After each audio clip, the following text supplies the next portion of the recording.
안녕하세요. 자, 오늘부터 원서 특강 바즈아츠의 Syntax and Argumentation 해보도록 하겠습니다.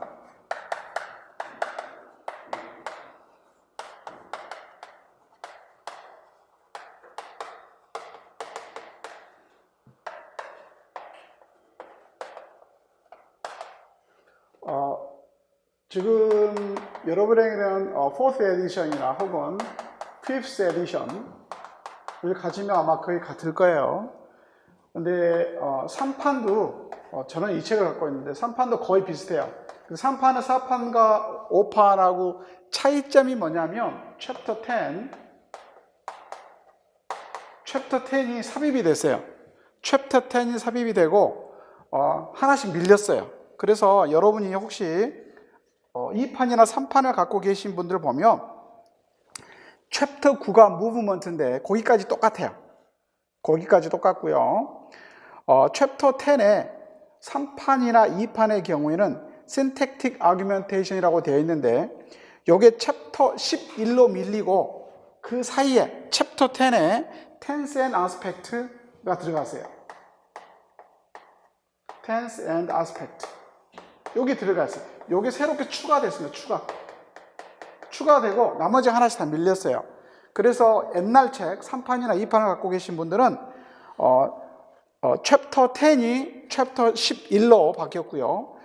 챕터 11이 챕터 12로, 챕터 12가 챕터 13으로, 챕터 13이 챕터 14로, 그 다음에 14가 15로, 15가 16으로 이렇게 한 칸씩 밀렸습니다. 밀리고 4판과 5판에 이 챕터 10이 삽입이 됐어요. 그래서 뭐 여러분들이 굳이 이걸 살 필요가 없어서 이것만 제가 카피해가지고 드렸으니까 굳이 3판이나 2판 갖고 계신 분들은 굳이 4판, 5판 안 사셔도 됩니다. 뭐 페이지 좀씩 다르긴 한데 제가 또 핸드아웃 자료 드리고 이러니까 아마 수업 따라오는 거는 큰 문제가 없을 겁니다. 그래서 이렇게 하시고 저희들이 나가는 순서는 뭐 인터넷에 다 공지가 되어 있지만 현재 예상으로는 챕터 2, 챕터 3, 챕터 4, 챕터 5, 6, 7, 8, 9 그 다음에 새로 들어온 거 챕터 10 그 다음에 뭐 11, 12, 13, 14 뭐 15까지 현재 지금 예상은 되어 있는데 그까지 다 나갈지는 모르겠습니다. 되는 대로 해보도록 하겠습니다. 자, 일단 여러분 핸드아웃 자료 나눠드린 게 챕터 2하고 챕터 3을 제가 나눠드렸습니다.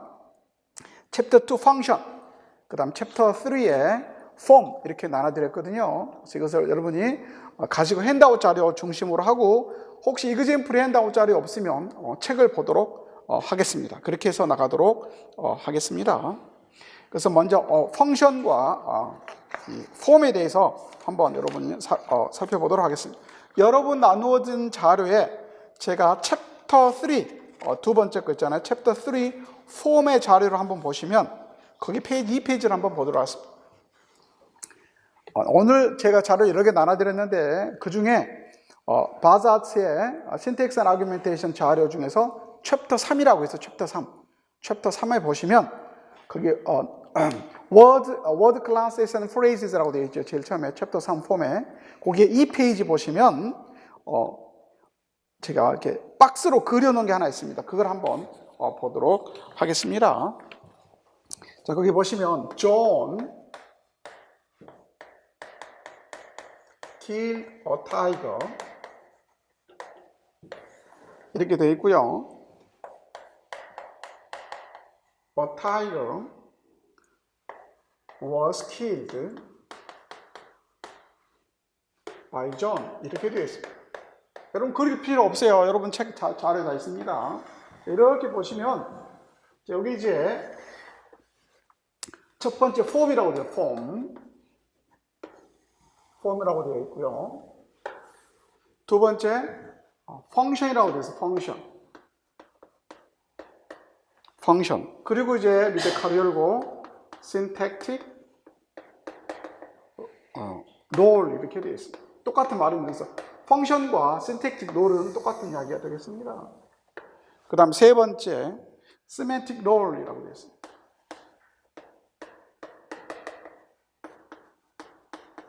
자, 이거는 뭐하고 같냐면 세타 티오리하고 같습니다. 세타 롤하고 같습니다. 또 이렇게도 표시하고 있습니다. 그래서 한번 살펴보도록 하겠습니다. 자, 폼과 펑션에 대한 먼저 설명을 좀 해드리겠습니다. 이 개념을 아셔야지 챕터 2, 챕터 3을 갈 수가 있습니다. 이미 통사론에서 저한테 배우신 분들은 뭔지 아실 거예요. 폼이라는 게 뭐고 펑션이라는 게 뭐냐? 폼이라고 하는 것은 말 그대로 형태라는 뜻이 형태. 펑션은 기능입니다. 기능. 형태는 한번 정해지면 바뀌지가 않습니다. 반면에 기능은 상황에 따라서 바뀌어질 수가 있다. 자, 예를 들자면 제가 수업 시간에 여러 번 말씀을 드렸지만 우리 집에 아버지, 어머니 뭐 있잖아요. 거기 보면 이제 그걸 기능으로 한번 나눠보고 형태로 한번 우리가 나눠보도록 하겠습니다. 자, 우리 집에 아버지가 있고요. 어머니가 있어요. 그 다음에 오빠도 있고요. 또 여동생도 있어요. 자, 이런 집을 한번 우리 가정을 하고 봅시다. 자, 이 구성원들, 이게 구성원이잖아요. 지금 우리 가정의 구성원이에요. 문장의 구성원이 어떻게 되었습니까? 예를 들자면 자, 존 킬더 타이거라고 하는 이 문장의 구성은 어떻게 됐어요? 자, 존이 하나 있고 킬드가 있고 타이거가 있잖아요. 그죠? 이렇게 문장의 구성원이 3개로 어까지 합히면 4개고요. 크게 보면 3개 덩어리로 이루어져 있습니다. 이게 문장의 구성원들입니다. 그죠? 자, 예를 다시 가봅시다. 우리 가족의 구성원 어떻게 구성원이 어떻게 되냐면 이렇게 4명으로 구성이 되어 있어요. 자, 이거를 폼과 펑션으로 나눠서 한번 살펴보도록 하겠습니다. 자, 먼저 폼을 봅시다. 폼이라는 게 뭘까? 아버지, 어머니, 오빠, 여동생을 폼의 입장에서 설명하면 아버지는 남자입니다. 남자, 메일. 그렇죠? 어머니는 여자입니다. 오빠는 남자이고요. 여동생은 여자입니다. 자, 그러면 우리 아버지가 메일인데 이 메일이라는 폼은 한 번 정해지면 바뀌어요, 안 바뀌어요? 안 바뀝니다. 다 정해졌어요. 안 바뀝니다. 이게 폼이라는 뜻이에요. 폼. 반면에 이제 펑션 한번 볼까요? 펑션. 기능. 자, 우리 아버지의 기능은 뭘까? 일반적으로 돈 벌어오는 사람이다. 그걸 우리가 가장이라고 해봅시다. 가장. 돈 벌어오는 사람을 가장이라고 해봅시다. 어머니는 집에서 예를 들자면 살림한다 그러면 주부라 그럴 수 있죠. 주부라 그럴 수 있어요. 자, 오빠는 대학생이에요. 그러면 기능을 우리가 학생이라 할 수 있습니다. 학생. 그렇죠? 그러니까 여동생은 아직 어려. 유치원 다녀. 그럼 유치원생이라 할 수 있어요. 이것도 학생이라고 할 수 있지만 유치원생이라 할 수 있어요. 이게 기능이라는 겁니다. 기능. 펑션이라는 거예요. 근데 펑션은 바뀌어질 수 있고 기능은 바뀔 수 없다 그랬어요. 그래서 아버지가 한번 메일이면 영원한 메일이죠. 오빠도 메일이면 영원한 메일이에요. 그런데 이 펑션은 바뀌어질 수가 있어요. 자, 예를 들자면 아버지가 가장인데 아프셔서 병원에 입원했어요. 그러면 이제 가장이 아니고 뭐가 되죠? 환자가 됩니다. 환자. 기능은 바꿔집니다. 이렇게. 그럼 이제 집에서 아버지가 가장 역할을 했는데 아프셔서 병원에 입원하셔서 환자가 돼. 그럼 돈을 누가 벌어야 되지? 엄마가 벌어요. 엄마가 주부에 이제 펑션을 그만두고 어머니가 뭐가 돼? 어머니가 가장이 되는 가장. 돈을 벌어 다니시는. 이게 바뀌어질 수가 있어요. 자, 심지어 어머니도 아프셔서 병원에 입원했다. 그럼 어머니 또 이제 가장 그만두는 거예요. 그럼 이제 또 환자가 되는 거예요. 그럼 어떻게 되는 거예요? 그럼 이제 오빠인 학생이 학교를 휴학을 하고 뭐를 해야 돼요? 돈을 벌어야 돼요. 가장이 되는 거예요. 가장. 학생 이제 기능 그만두는 거예요. 이렇게 펑션은 상황에 따라서 바뀌어질 수 있다 그런 말이에요. 이해되셨죠? 무슨 말인지. 그래서 어떤 한 구성원이 문장이 됐든 가족의 구성원이 됐든 그 구성원은 폼이라는 입장에서 우리가 분석할 수도 있고요. 펑션 입장에서 분석할 수도 있다 그런 말이에요. 이게 일반적인 겁니다. 그렇죠? 마찬가지로 문장도 그렇다는 문장도. 자, 사실 이제 다시 왼쪽으로 가셔서요. 존 킬 더 타이거를 한번 살펴볼까요? 자, 존 킬 더 타이거라는 문장의 구성원들 한번 봅시다. 자, 이것의 폼은 무엇일까? 폼은 안 바뀌는 거라고 해서 안 바뀌는 거. 한번 정해지면 바뀌어지질 않아요. 자, 존은 폼의 입장에서 보자면 뭐냐면 noun phrase입니다. NP. noun phrase. 자, killed는 그럼 뭘까요? killed는 verb입니다. verb. 그렇잖아요. 동사입니다. tiger는 뭘까요? NP죠. 똑같아요. 똑같이 NP. 그래서 존과 tiger는 폼이 같아요. 기능이 같아요. 폼이 한 형태가 같아요. 여기 보세요. 자, 아버지의 형태가 메일이었잖아요. 오빠의 형태는 메일이에요. 같아요. 엄마의 폼은 피메일이었잖아요. 여동생의 폼은 피메일로 같다 그런 말이에요. 마찬가지다 그런 말이에요. 자, 그럼 이제 기능을 한번 볼까요? 펑션.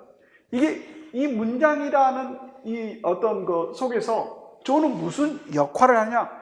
펑션은 롤입니다. 다른 쉽게 말하면 역할입니다. 역할. 펑션, 기능이란 말은 역할을 말하는 거예요. 자, 그렇다면 존은 이 문장에서 어떠한 통사적 역할, 이 펑션은 통사적 역할.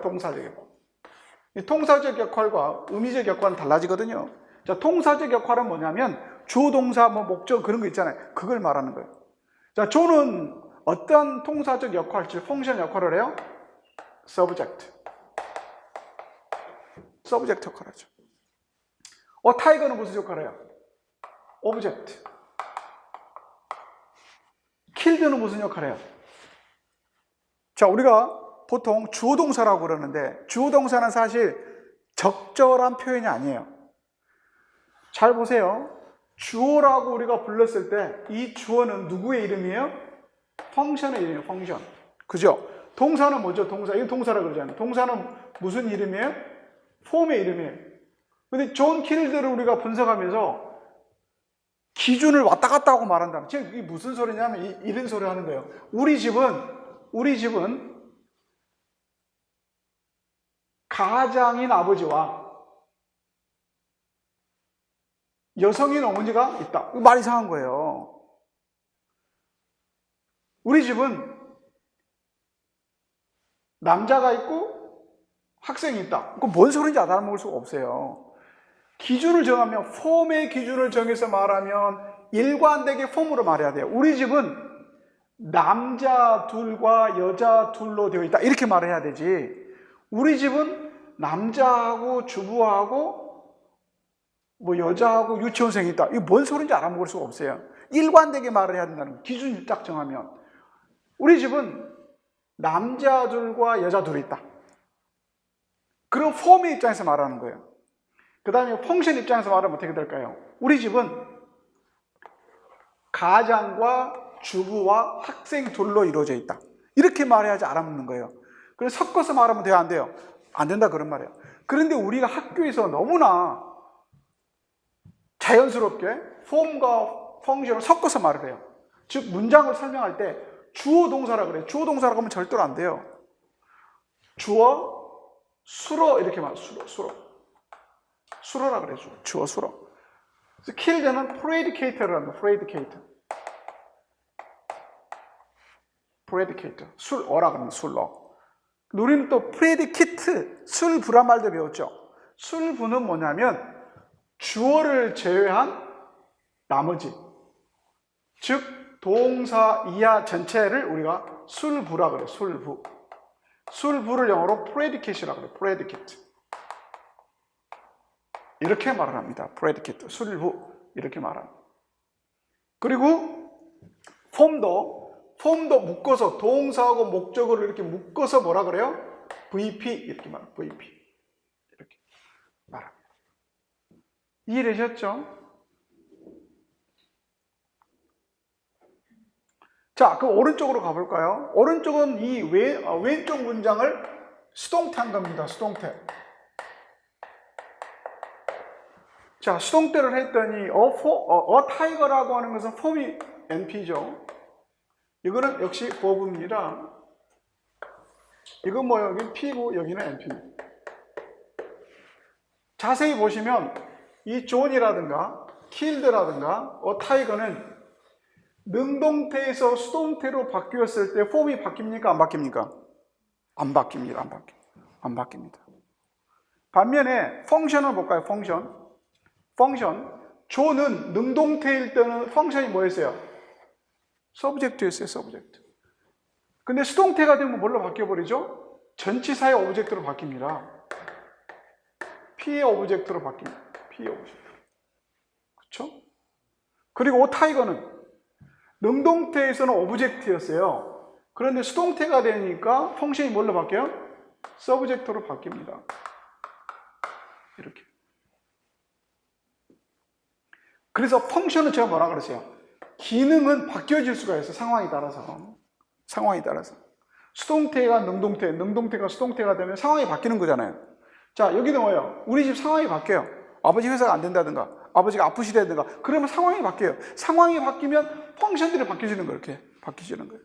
그걸 여러분이 잘 염두에 두셔야 되겠어요. 그래서 펑션은 상황에 따라서 바뀌는구나. 문장이 바뀌면 바뀌어요. 반면에 폼은 바뀝니까? 안 바뀝니까? 안 바뀌는 거예요. 자, 세맨틱 롤 한번 볼까요? 자, 세맨틱 롤. 우리 통사라서 이미 배웠어요.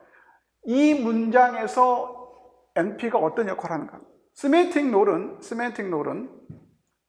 명사에다만 해당되는 겁니다. 명사만 해당되는 거예요. 동사나 행용사는 없어요. 명사만 해당되는 겁니다. 자, 존이라는 명사는 어떤 세맨틱 롤을 받을까요? 에이전트, 행위자. 자, 동사는 관계가 없죠? 자, 목적 NP, a tiger는 무슨 역할을 할까요?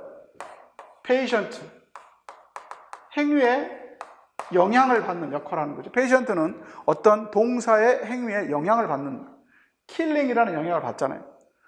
반면에 존은 killing이라는 행위를 하잖아요. 그래서 에이전트, 행위자 이렇게 말해요. 자, 수동태는 어떨까요? a tiger는 뭘까요? patient. 존은 뭘까요? 에이전트. 자, 여기서 이제 느끼는 게 뭘까요? 세맨틱 롤은, 즉 세타 롤은 펑션과는 다르게 문장이나 환경이 바뀌어도 바뀐다, 안 바뀐다? 안 바뀐다.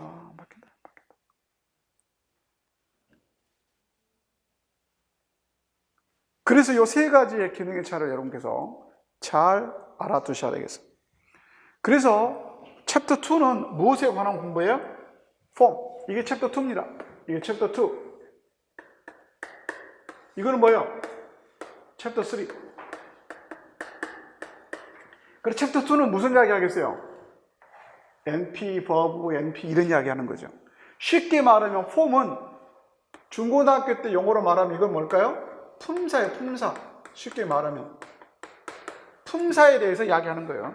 챕터 2는 품사에 관한 이야기입니다. 이거를 폼이라는 이름으로도 사용한다. 그런 말이 되겠습니다.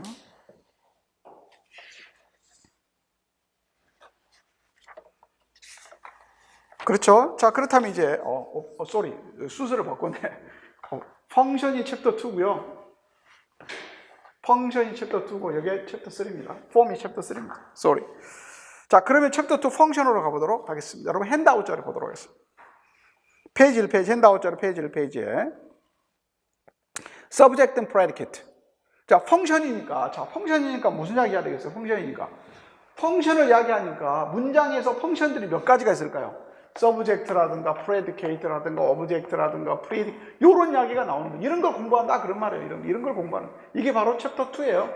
펑션 이야기. 그래서 거기 이제 보시면 subject하고 predicate에 대해서 설명하잖아요.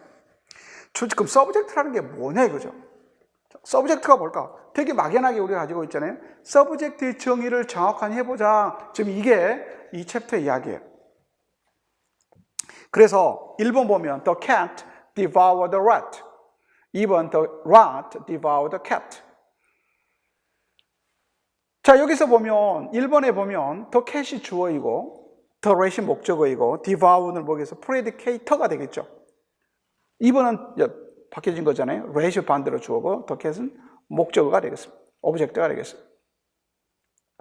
자, 그 밑에 별표 있는데 밑에 읽어볼까요? We can now define the subject of a sentence as the constituent that on the one hand tells us who performs the action denoted by the verb. 즉, 주어라고 하는 것을 무엇으로 우리가 정의할 수 있냐면 동사에 의해서 denote 되는 액션을 수행하는 사람, who, 사람을 우리가 보자. 이거를 다시 말해서 의미적 롤에서는 에이전트라 그런다 그 말. 그 서브젝트를 뭘로 보자? 행위자, 어떤 행위를 하는 사람으로 우리가 한번 생각해 보자. 왜 1번과 2번을 보니까 그렇더라 그런 말이죠. 그 첫 번째, 먼저 우리가 정의를 뭐라 그랬냐면 서브젝트는 행위를 하는 자 이렇게 보았습니다. 그리고 프레디케이트는 무엇을 말하냐면 그 서브젝트가 행위를 하는 그 행위를 설명하는 것을 프레디케이트로 하자. 그게 밑에 in 3이라고 되어 있죠. The subject was engaged in eating a rat. 3번에서는 주어 캣는 rat를 먹는 행위에 관여하는 자잖아요. 이걸 우리는 subject라고 불렀어요. 반면에 predicate는 그 subject가 뒤에 밑에 보면 predicate for the unit in a sentence whose function is to specify what the subject is engaged in doing. subject가 행위를 하는데 참여하는 것을 스페시파이 해주는, 명확하게 해주는 것을 predicate라고 해보자. 이렇게 말을 했습니다. 그래서 바로 밑에 in any given sentence, the predicate is everything in the sentence except the subject. 그래서 predicate는 주어를 제외한 나머지를 우리가 predicate를 하자. 그래서 문장은 크게 어떻게 이루어져 있다? 주부, 술부, subject, predicate 이렇게 이루어져 있다 이런 말이에요. 이해되셨습니까? 그래서 subject 몽땅이 predicate입니다. 몽땅이 predicate. 그 predicate 안에서 동사가 뭐예요? predicator, 술어. 그 다음 뒤에 목적어, object. 그래서 술어 플러스 object가 predicate가 되는 거예요. 이거 잘 영어를 머릿속에 잘 저장해 두시기 바랍니다. 자, 그런데 문제는 이렇게 정의를 했더니 1페이지에 5번에 그 위에 문장 읽어볼까요? Consider the questions in 5 to 8 below and think about the question why they are problematic for our initial definition of the notion subject. 주의 정의를 우리는 문장에서 말하는 동사가 denote하는 액션을 하는 자, 에이전트로 봤는데 이 정의가 문제가 있다 이런 말이에요. 왜? 5번에서 8번을 보면 그 주어들이 액션을 하지 않습니다. My brother wears green overcoat. 내 브라더는 초록색 오버코트를 입고 있다. wear는 행위가 아니잖아요. 혹은 6번은 dislike, 싫어한다. stood, 서 있다. 서 있다는 동작으로 볼 수도 있겠지만 자면 이것도 확실한 동작은 아니고 this car stinks. 이 차 진짜 냄새나. 했을 때 this car는 행위를 안 하잖아요. 그럼 이걸 주어라고 해야 되나? 말아야 되나? 주어는 행위를 한 자라고 그랬는데 여기 이제 문제가 생긴다. 그런 말이 되겠습니다. 그래서 이 페이지 제일 위에 보시면 이 경우에는 서브젝트가 프레디킷과 연관을 맺고 있는 것은 확실하지만 그 주어들은 어떤 액션을 하지 않습니다. 그럼 우리가 처음에 정의, 주어를 뭘로 봤어요? 행위를 하는 자, 에이전트로 정의를 했다 그러면 5번과 8번에서는 이 정의가 안 맞는 거예요. 더욱이 9번을 한번 볼까요? 9번, 10번, 11번, 12번. It is raining. It was hot. There were. There existed. 자, 9번, 10번, 11번, 12번에 보면 주어가 전부 다 뭐예요? It, there입니다. 이거는 명백하게 뭐가 없어요? 행위자가 아니에요. 행위자가 아니잖아요. 거기다가 심지어 여기에서 it과 there는 의미가 없는 우리가 non-referential there, 혹은 expletive is라고 그랬어요. 의미가 없어요. 의미가 없어. 아무런. 그냥 모양만 주어지 사실은 어떤 행위를 한다든가 심지어는 거기 5번에서 8번처럼 행위는 안 한다 할지라도 무슨 의미가 있어야 되는데 의미도 없는 거예요. 근데 주어란 말이야. 그러면 주어의 정의, 처음에 주어의 정의를 뭘로 봤어요? 행위자로 봤다면 행위자로 봤을 때 이 주어 정의는 문제가 지금 발생하는 거예요. 그래서 우리 주어의 정의를 좀 바꿔야 되겠다 해서 이 사람이 바꿉니다. 그래서 이 페이지에 가운데 보면 The generalization we can now make is to say that 주어에 대한 정의를 이렇게 바꿔보자. 자, 첫 번째, subject는 반드시 뭐 해야 된다? noun phrase가 된다. 두 번째, subject는 그 문장에서 처음 나오는 NP가 된다. first NP가 된다. 세 번째, 주어는 반드시 obligatory해야 된다. 반드시 있어야 된다. 네 번째, 주어는 동사의 형태를 결정한다. 즉, 주어가 복수이면 동사도 복수 형태, 주어가 3인칭 단수이면 동사도 3인칭 단수 형태로 있어야 된다. 그런 말이에요. 그 이야기하는 거예요. 성수 일치를 해야 된다. 쉽게 말해서 그런 말이에요. 다섯 번째, 주어는 의문문의 경우에는 동사하고 자리 바꿈을 한다. 그렇잖아요. As no question의 경우에 the subject changes position 바꾼다 그런 말이에요.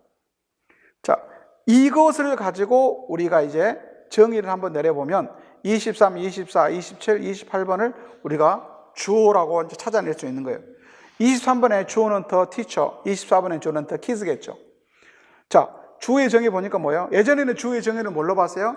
행위자로 봤잖아요. 동작을 하는 주어로 봤어요. 그랬더니 그게 바로 문제가 발생한 거예요. 그래서 바꿨어요, 주어의 정의를. 이제 주어의 정의를 1번에서 5번으로 바꿨어요. 그랬더니 23과 24번 설명이 가능해요. 자, the teacher나 the kids는 처음 나오는 NP죠.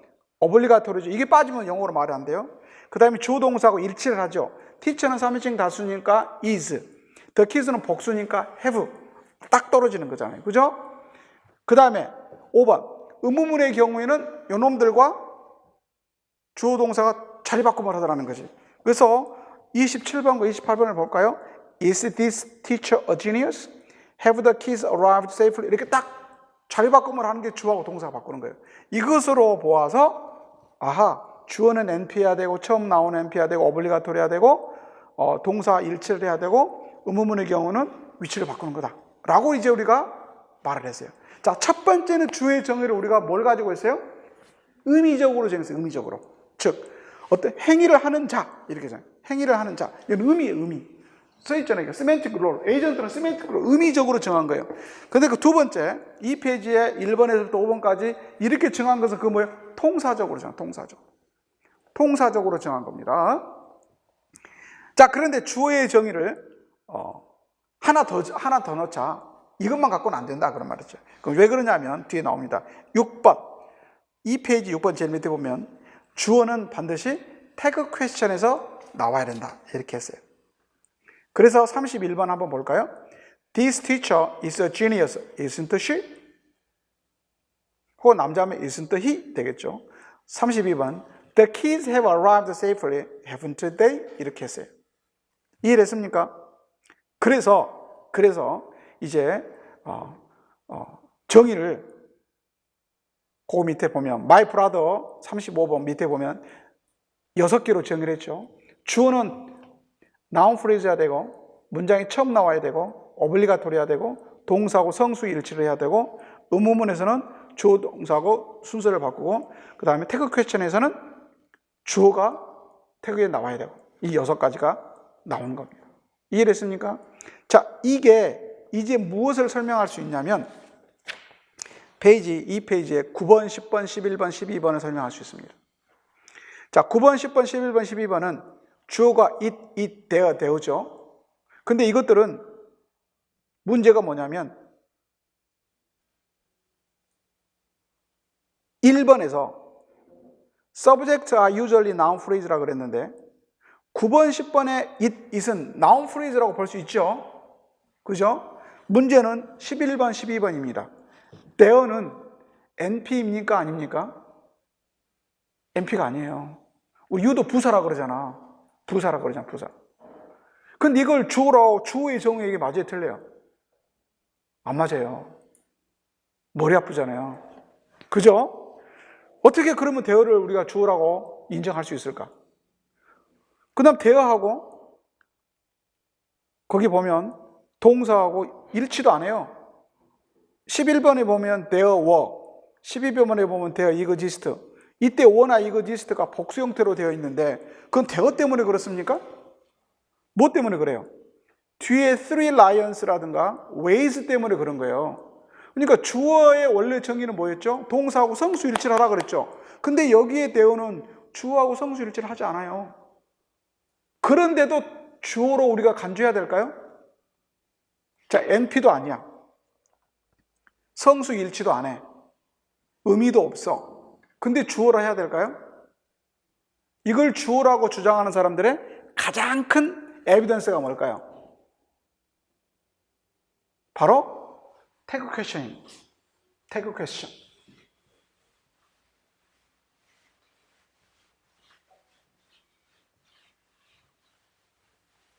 자, 11번과 12번을 태그 퀘션을 만들어 보면 어떻게 될까요? 자, 11번 태그 퀘션 해봅시다. There were three lions in the cage. 자, 두 가지의 지금 논쟁이 있어요. 주어를 이걸로 볼 거냐, 이걸로 볼 거냐. 자, 우리가 페이지 2페이지에 그 밑에 주어의 정의를 6개를 줬잖아요. 주어는 NP해야 된다. 오블리가토리 해야 된다. 처음 나오는 NP해야 된다. 동사하고 일치를 해야 된다. 등등등. 보면 오히려 three lions가 주어 같아. 왜냐하면 이놈과 같이 성수 일치하잖아. 성수 일치를 하죠. 두 번째, 여기 NP죠. 근데 이놈은 뭐예요? 이놈은 NP도 아니잖아요. 성수 일치도 하지 않아요. 그래서 사람마다, 학자마다 다른 게 주어를 이걸로 보자는 사람이 있고 주어를 이걸로 보자는 사람이 있어요. 근데 주어를 이걸로 보자 라고 하는 사람의 우세가 있어요. 이게 좀 더 강해요. 왜 그럴까요? 그 이유가 첫째 뭐예요? 의문문 만들어 봐라. 의문문. 의문문을 만들면 주어 동사 도치가 뭐하고 요놈과 요놈이 이루어집니까? 요놈과 요놈이 이루어져요. 워데요 이렇게 되잖아. 워데요 이렇게 되잖아요. 두 번째가 태그 퀘션입니다. 자, 태그 퀘션 하게 되면 어떻게 만들죠? 자, there were 블라블라블라 하고 뒤에 어떻게 해야 돼요? 뒤에 어떻게 해요? want 뭘 쓰죠? want there를 씁니까? want they입니까? want they를 쓴다는 거는 라이언을 받는다는 소리죠. 그쵸? there를 받았다는 것은 이걸 받았다는 소리예요. 그러면 태그 퀘션에서 만든 게 뭐죠? 태그에 나오는 대명사는 반드시 뭐 해야 돼요? 주어를 대명사로 바꿔야 되죠. 자, there가 맞을까요? they가 맞을까요? 여기에서 뭐가 답일 것 같아요, 여러분? 헷갈리죠? There were three lions in the cage. Want there? 이게 맞나? There were three lions in the cage. Want they? 임용고사에 나왔습니다. 이게 시험에 나왔죠, 임용고사에. 뭐가 답이에요? there가 답입니다. there를 이게 태그 퀘션의 답이에요. 자, 이것이 태그 퀘션의 답이라고 한다면 주어는 뭘로 봐야 돼요? 이걸로 봐야 된다 그런 말이에요. 그래서 티처스 그라마를 쓰는 론 코안도 그렇고 이 책의 저자 바자트도 주어를 there로 봅니다. 여기서는 왜? 태그 퀘션 의문문에서 그러니까 비록 NP도 아니고 뭐 의미도 없지만 주어로 보는 거예요. 이거는 뭐예요? 통사적인 관점에서 보는 거죠. 의미적인 관점이 아니고. 그래서 이 사람은 주어의 관점을 이렇게 6가지로 봅니다. 그 다음 또 이 사람이 또 한 가지 36번 Last night the teachers were very drunk. 이것도 사람이 또 문제를 삼습니다. 즉 주어는 NP해야 되고 처음에 나오는 NP해야 된다 그랬잖아요. 이게 항상 맞냐? 이거 안 맞아도 된다 그런 말이에요. 즉 36번에 보면 last night가 NP입니까? 아닙니까? last night. last night은 NP입니다. last night은 NP예요. last night이. NP인데 무슨 NP일까요? last night은.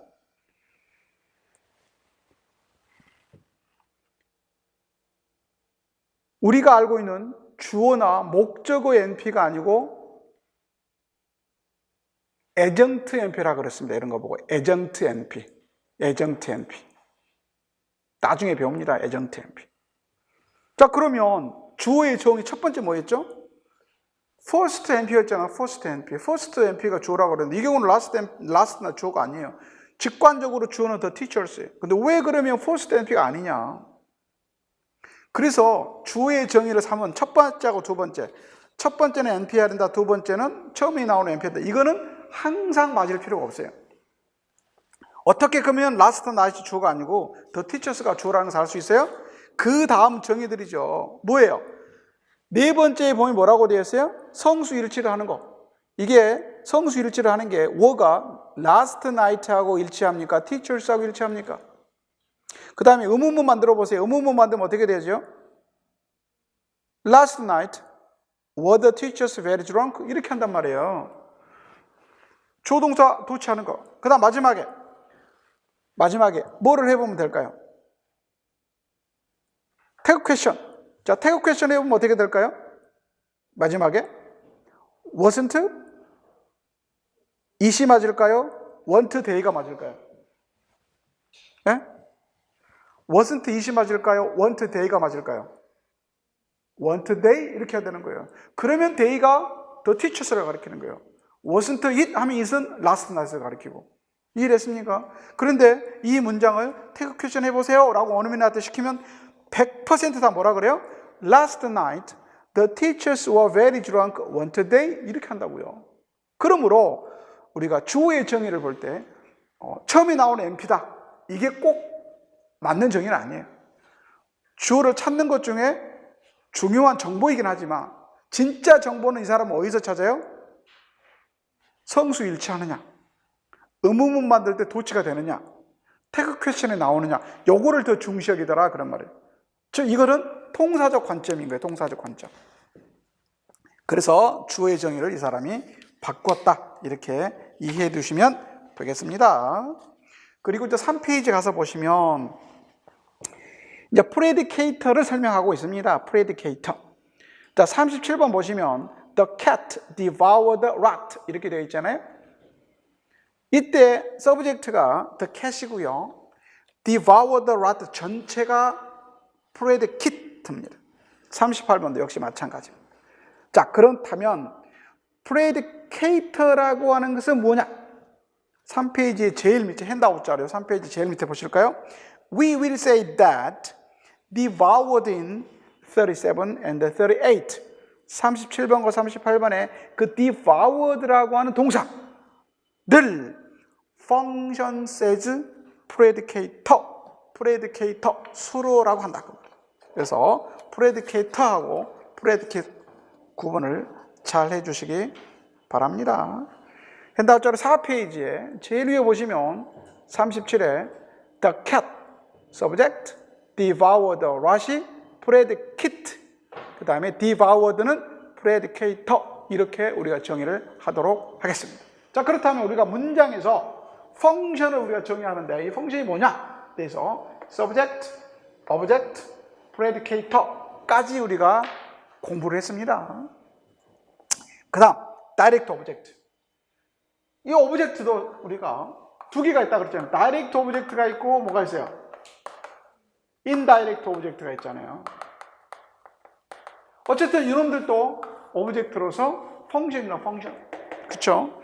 그 중에 다이렉트 오브젝트. 다이렉트 오브젝트를 우리가 뭐라 할 것인가? 다이렉트 오브젝트는 4페이지에 거기 보면 are said to be constituent that refer to entities that undergo the activity or process denote verb. 동사가 denote하는 행위라든가 혹은 과정, 프로세스를 가리키는 어떤 entity, 개체를 우리가 오브젝트라고 하자 이렇게 되어 있습니다.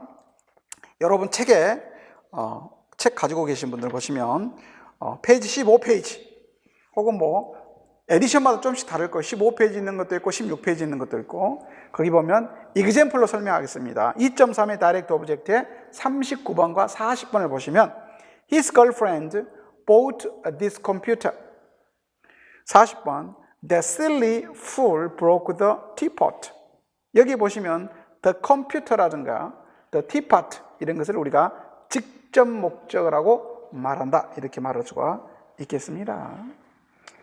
그리고 다시 핸드아웃 자료로 돌아와서 그 2.3의 다이렉트 오브젝트 그 밑에 패러그래프 보시면 다이렉트 오브젝트는 일반적으로 페이션트 롤을 받습니다. 일반적이면 항상 그런 건 아니에요. 일반적으로 페이션트 롤을 받는다. 서브젝트는 일반적으로 에전티브 롤을 받는다. 이렇게 되어 있습니다. 그렇게 알아두시면 되겠고요. 그 다음에 거기 이제 또 다이렉트 오브젝트도 정의를 한번 해보자 이 말이죠. 정의를 한번 해보니까 거기 여러분 핸드아웃 4페이지에 가운데쯤 보시면 1, 2, 3이 있잖아요. Like subject. DOS는 다이렉트 오브젝트죠. often noun phrases. 보통 다이렉트 오브젝트는 명사들입니다. 명사들. 그렇죠. 그 다음에 their usual position. 일반적인 위치는 after the main verb. main verb의 다음에 옵니다. 그렇죠. Direct object는 have a strong relationship with the verb that preceded them. 일반적으로 동사하고 아주 밀접한 관계를 갖고 있다. 그런 relationship을 갖고 있다. 이게 직접 목적어가 되겠습니다. 그래서 57번 밑에 8번 보시면 다 나와 있습니다. 그래서 만약에 우리가 57번, 58번에서 목적어를 빼버리면 44번과 45번이 되겠습니다. 그러면 문장이 어떻게 돼요? 비문이 된다 그런 말이죠. 목적어를 빼버리면 비문이 된다.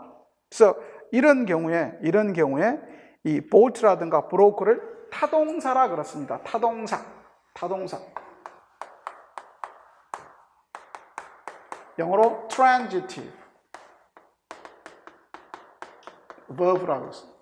transitive verb는 반드시 뒤에 목적어를 가지고 와야 됩니다. 목적어가 있어야 됩니다. 없으면 비문이에요. 그게 바로 44번과 45번이 되겠습니다. 그래서 direct object, 그 다음에 transitive verb에 대한 설명을 해주고 있습니다. 반면에 48번을 보시면 William blushed, 49번 Sean cried, 혹은 50번에 Thomas slept. 자, 이런 걸 보면 어떻습니까? 뒤에 목적어가 필요 없어요. 이런 동사들을 우리가 자동사라 그렇습니다. 자동사.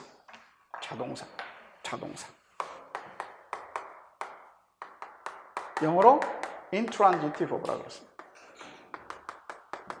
intransitive verb. 자, 이런 동사는 반드시 목적어가 없어야 됩니다. 목적어 없어야 돼요. 자동사니까 목적어 있으면 안 됩니다. 그래서 우리가 지금 영어들을 배우고 있는 영어들. 그죠? 지금 펑션의 입장에서 subject, object, predicate, predicator, direct object, indirect object 이런 걸 배우고 있고요. 그 다음에 form의 입장에서는 NP, 그죠? 그 다음 verb, 그죠? 근데 verb도 transitive verb, intransitive verb 이렇게 배운단 말이에요. 이해됐죠? 정의가 지금 돼가고 있죠? 오케이. 그 다음에 이제 indirect object를 한번 우리가 살펴보도록 하겠습니다. 2.4에 보면 indirect object는 뭐냐 이 말이죠. indirect object는 자, 일반적으로 어떻게 정의를 하고 있냐면 페이지 핸드아웃자로 5페이지 보시면 subject는 typically have the role of agent. typically라고 해서 typically 전형적으로 그런 거죠. 항상 그런 건 아니야. 일반적으로 에이전트를 갖고 direct object는 typically patient 롤을 갖는다. 그러면 indirect object는 무엇을 갖느냐? goal이라든가 beneficiary를 갖는다 그런 말이죠. 그리고 직접 목적하고 간접 목적어를 둘 다 취하는 동사를 뭐라 그런다? ditransitive verb라 그런다. 우리식으로 말하면 사형식 동사. 쉽게 말하면 여러분 중고등학교 말하면 사형식 동사. 사형식 동사를 영어로 뭐라 그래요? ditransitive verb.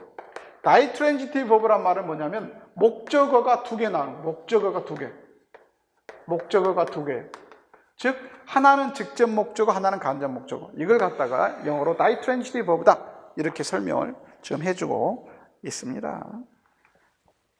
그리고 그 간접 목적어들은 페이지 핸드아웃 자료 5페이지에 제일 밑에 보면 그 73번에 1, 2가 있잖아요. 위에 일반적으로 간접 목적어는 뭐다? noun phrase다. noun phrase다. 폼은 noun phrase다. 폼은 noun phrase다. 그 말. 폼은 noun phrase다. 그리고 위치적으로는 direct object가 없이는 나타날 수 없다. 그러니까 간접 목적어는 항상 뭐가 나타나야 돼요? 직접 목적어가 있어야 돼요. 직접 목적어 없이 간접 목적어만 나타날 수 없어요. 반면에 직접 목적어는 어떻죠? 간접 목적어 없이 직접 목적어만 나타날 수 있습니다. 삼형식 동사들 많잖아요. 그죠? 그 이야기 하고 있는 겁니다. 그래서 73번을 보시면 We gave the boys the CDs 해서 the boys는 간접 목적어, CDs는 직접 목적어가 되겠습니다. 그런데 만약에 우리가 만약에 직접 목적어를 생략을 해버리면 어떻게 될까? 그러면 비문이 된다 그런 말이죠. 그래서 핸드아웃 자료 6페이지 제일 위에 65번과 66번을 보시면 We gave the boys 이렇게 간접 목적어만 있으면 비문이에요. The publisher sent her 이것도 비문이에요. 반면에 그 앞에 있는 73번과 74번을 보세요. 여기는 간접 목적어 the boys하고 직접 목적어 the series가 있는 거예요. 그러면 정문이에요. 그러나 직접 목적어를 생략하면 비문이다 그런 말이 되겠습니다. 그리고 간접 목적어는 항상 직접 목적어 앞에 와야 됩니다. 순서를 바꾸면 비문입니다. 69번, 70번 볼까요? We gave the CDs the boys. 비문이다. 그런 말이에요. 물론 이제 69번이 정문이 되려고 그러면 the boys 앞에 전치사 to가 들어가면 정문이죠. 전치사 없이 이렇게 순서를 바꾸면 비문이다. 이런 말이 되겠습니다. 그리고 네 번째 특징. 즉, 간접 목적어는 직접 목적어처럼 수동태의 주어가 될 수 있다. 자, 77번과 78번 한번 볼까요? The boys were given the CDs by us. 이때 the boys가 간접 목적어잖아요. 그렇죠? 간접 목적어. 간접 목적어가 수동태가 됐어요. 수동태 쓸 수 있습니다. 이렇게. 이해됐습니까? 오케이. 여기까지가 간접 목적어 이야기를 했습니다. 그 다음에 2.5는 에전트. 그래서 우리가 지금 쭉 설명을 하는 게 보면 좀 이렇게 설명을 하고 있습니다. 이 저자가 이렇게 설명을 하고 있어요. 저 펑션에 대해서 계속 설명하고 있잖아요. 지금. 자, 오브젝트를 설명하면서 오브젝트를 직접 목적어도 있고 간접 목적어도 있다. 두 개를 설명을 했어요. 제일 먼저 서브젝트 이야기를 해줬죠. 그 다음에 프레디케이트 이야기 해줬죠. 프레디키트 이야기 해줬죠. 오브젝트 이야기 해줬죠. 그걸 또 나눠서 다이렉트 오브젝트가 뭐냐, 인다이렉트 오브젝트가 뭐냐 설명해줬죠. 자, 그 다음에 설명하려는 게 뭐예요? 에전트예요. 에전트는 도대체 뭐냐 이거죠, 에전트. 이 에전트는 뭐예요? 폼 이름이 아닙니다. 펑션의 이름이에요. 기능의 이름이에요, 기능. 주어, 술부, 목적어, 그것처럼. 이거 우리가 보통 부가어라고 그러죠, 부가어. 에전트란 뭐냐면 쉽게 우리가 말하면 수식어거든요, 모디파이어. 그 다음에 문장을 이루는 데 있어서 서브젝트라든가 프레디케이트라든가 오브젝트는 그게 빠지면 문장이 될까요, 안 될까요? 서브젝트가 없어. 프레디케이터가 없어. 오브젝트가 없어. 그럼 말이 돼요, 안 돼요? 말이 안 돼요. 그러나 에전트는 어때요? 없어도 돼요. 없어도 오케이. 그래서 옵셔널이라고 그래요. 옵셔널. 반면에 여기 주어, 수어, 목적어 이것들은 전부 다 뭐예요? 오블리가토. 이거 없으면 안 돼. 이거 없으면 이 문장이 다 비문이야. 오블리가토. 에전트는 옵셔널합니다. 옵셔널.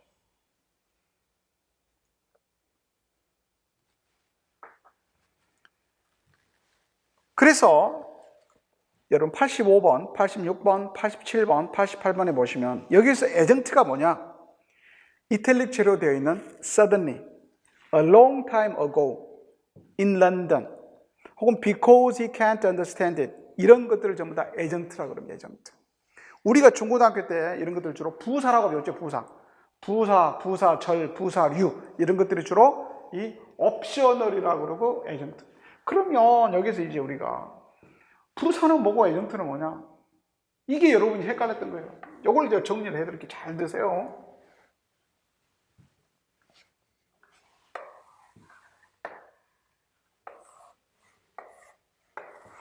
예를 들자면 John killed a tiger in the park. 혹은 yesterday 이렇게 쓸 수도 있고, 혹은 carelessly. 자, 이렇게 해도 정문, 이렇게 해도 정문, 이렇게 해도 정문입니다. 이렇게 연결했을 때. 그렇죠? John killed a tiger in the park. 정문이죠? John killed a tiger yesterday. 이것도 정문이죠? John killed a tiger carelessly. 정문이잖아요? 그런데 문제는 이 앞에 있는 John killed a tiger는 이것도 어셈 비용 오블리가토. 반드시 있어야 돼. 근데 이놈들은 어때요? 없어도 돼요. 없어도 말이 문장이 돼요. 그래서 이놈들을 뭐라 그래요? 에전트라고 해요. 에전트. 없어도 되는 요소니까 에전트. 이해됐습니까? 자, 기능이 에전트예요. 자, 그런데 이놈들의 폼을 한번 살펴볼까요? 인더 파크는 폼이 뭘까요? PP죠. 에스터데이는 PP가 뭐예요? NP예요. 캘리스는 폼이 뭐예요? 어드버브예요. 이해됐어요? 무슨 말인지? 그러니까 폼의 입장에서 보자면 인더 파크는 PP, 에스터데이는 NP, careless는 부사야. 그런데 펑션의 입장에서 보자면 이놈들이 다 뭐예요? 에전트다 그런 말이에요. 에전트라 그랬을 때는 펑션의 입장에서 말하는 펑션. 옵셔널한 있어도 되고 없어도 되는 그런 요소들인 거예요. 그냥 수식어에 불과한 거예요. 반면에 PP나 NP나 어드버브는 폼의 입장에서 말하는 폼의 입장에서 말하는 폼. 폼이 뭐냐? 폼이야. 이해됐습니까? 무슨 말인지? 그래서 폼과 펑션의 차이를 여러분께서 반드시 알아두셔야 되겠습니다.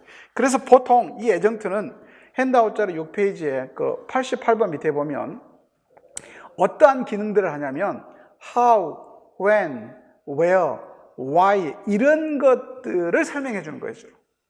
이런 걸 부르고 에전트라 그런다. 그래서 거기 손가락 표시 있죠. Characteristics of agent. 에전트의 특징이 뭐냐? 1번 They are always optional. optional하고. 그 다음 peripheral information. peripheral이란 말은 무슨 말이에요? 부가적인. 센트럴한 가장 중요한 것이 아닌, 그러니까 뭐 있어도 좋고 없어도 좋은, 그걸 영어로 peripheral, 부가적인, 변두리적인 그런 말이에요. 그리고 두 번째, they can be stacked. 여러 개 나올 수 있어요. 예를 들자면 89번 볼까요? Last year, I saw this film several times. 여기에서 last year하고 several times가 뭐예요? 에전트입니다. 에전트는 여러 번 나올 수 있어요. 한 문장 안에. 그 다음 3번. 에전트는 모바일. 에전트는 모바일이란 말이 무슨 말이에요? 에전트는 위치를 바꿀 수 있어요. 예를 들자면 90번. Greedily, Andre ate all the biscuit. Andre greedily ate all the biscuit. Andre ate all the biscuit greedily. greedily라고 하는 이 부사가 어때요? 위치가 앞에도 있다가 문장 가운데 있다가 문장 끝에 바꿀 수가 있어요. 옮겨 다닐 수 있다. 이걸 영어로 모바일이라고 해요. 이해되십니까? 이런 걸 보고 우리가 에전트다, 에전트의 성질이다 이렇게 우리가 말할 수 있습니다. 물론 그렇다고 해서 뭐 자리를 바꿀 수 있다고 해서 뭐 아무데나 막 다 또 가는 건 아니에요. 예를 들자면 7페이지에 93번 볼까요? Andre ate greedily all the biscuit. 이건 또 비운, 이건 안 돼. 왜 그럴까요? 목적어하고 타동사 사이에는 부사가 들어갈 수 있다 없다? 들어갈 수가 없다. 그 규칙 때문에 안 된다. 그런 말이 되겠습니다. 뭐 어쨌든 이런 것들을 우리가 뭐라 그런다? 에이전트라고 한다. 이렇게 말할 수 있습니다. 그래서 우리가 챕터 2에서 배운 이 펑션은 지금 몇 가지 배웠습니까? 자, 서브젝트가 무엇인가? 처음에 서브젝트는 우리가 시멘틱하게 설명을 했잖아요. 행위를 하는 자. 그럴 때 그게 문제가 많았잖아요. 그래서 이제 통사론적으로 바꿔서 뭐 주어는 NP해야 되고 뭐 3인칭 단수하고 어떻게 뭐 이렇게 성수 일치를 해야 되고 뭐 그다음 의문문 만들 때는 주어 동사 뭐 바뀌는 거고 태그 퀘션을 만들 때는 태그에 나와야 돼. 이런 것들을 우리가 정의를 바꾼 거예요. 그다음 프레디케이트가 뭔지, 오브젝트가 뭔지, 다이렉트 오브젝트, 인다이렉트 오브젝트가 뭔지, 에이전트가 뭔지 이렇게 지금 배웠습니다. 여기까지가 챕터 2 이야기예요. 이해되셨죠? 연습 문제로 가봅시다. 1번 페이지 21페이지 여러분 책에 연습 문제 한번 볼까요? 1번 엑사이즈 1번 assign function labels 즉 subject, direct object, adjunct 이런 거 표시를 해보라 그런 말이에요. 1번 Greg opened a can of coke. 자, 그레그는 여기서 뭘까요? 그레그는 뭘까요? subject겠죠. 그죠? 그 다음에 a can of coke는요? direct object겠죠. 그 다음에 3번 You will need a comprehensive travel insurance. 자, a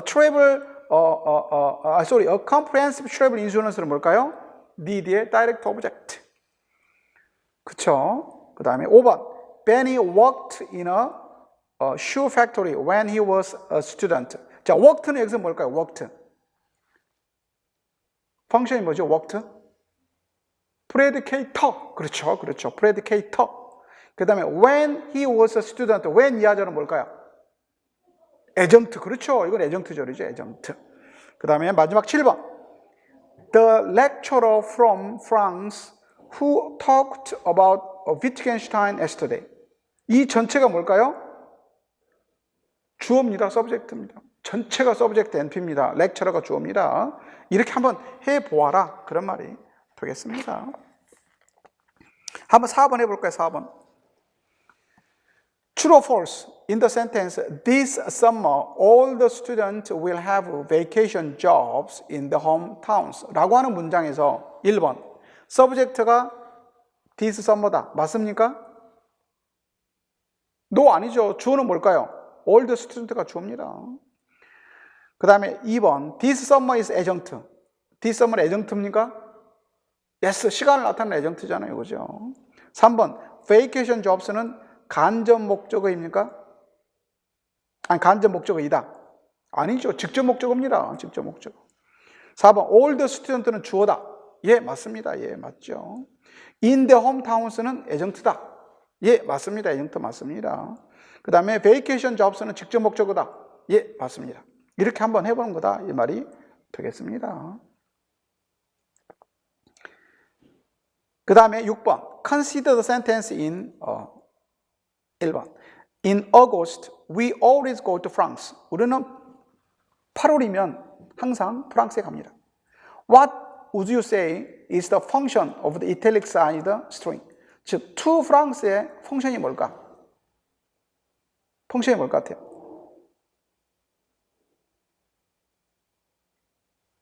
되게 어렵죠?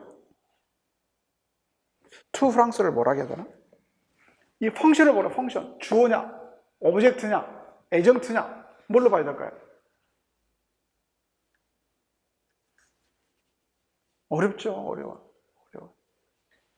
우리가 배웠던 그런 개념이 잘 없어요. 여기서 말하는 to France는 자, 목적어도 아니죠. 다른 목적어가 아니잖아요. 주어도 아니죠. 프레디케이트도 아니죠. 프레디케이트도 아니고. 에이전트입니까? 이제 포인트, 에이전트가 기도 하죠. 에이전트입니까? 에이전트는 있어도 되고 없어도 되는 요소라 그랬죠. 자, 여기서는 자, we always go to France. to France가 없어도 됩니까? 있어야 됩니까? 있어야 돼요. 없으면 안 돼요. 여기서는 방향을 나타내는 이 goal이 반드시 있어야 돼요. 목적지가 반드시 나와야 돼요. 그리고 여기서는 그럼 이거 뭐라 그래야 돼요? 목적은 아니잖아. 이걸 우리가 컴플리먼트라고 해요. 컴플리먼트. 아직 안 배웠죠? 나중에 또 나옵니다. 이제. 그래서 컴플리먼트 에이전트 있잖아요. 컴플리먼트는 꼭 있어야 되는 요소를 컴플리먼트라고 그래요. 그 여기서 우리가 꼭 있어야 되는 요소로 뭐를 봤어요? 오브젝트 봤죠, 오브젝트. 그래서 대표적인 컴플리먼트가 오브젝트입니다. 근데 컴플리먼트는 꼭 오브젝트만이 아니에요. 간접 목적어, 직접 목적어도 되지만 이렇게 투 프랑스와 같은 이런 요소도 컴플리먼트가 돼요. 우리 통사론 시간에 배웠죠? 컴플리먼트라고 하는 게 꼭 NP 목적어만 되는 게 아니에요. PP도 되고 부사도 되고 그렇습니다. 여기는 PP죠, PP. 이 PP 컴플리먼트가 되겠습니다. 나중에 나오면 더 자세하게 하도록 해 보겠습니다. 자, 오늘은 여기까지 하고요. 잠깐 쉬었다가 챕터 3 폼에 가도록 하겠습니다. 한 5분만 쉬었다가 챕터 3 가도록 하겠습니다. 자, 5분 브레이크.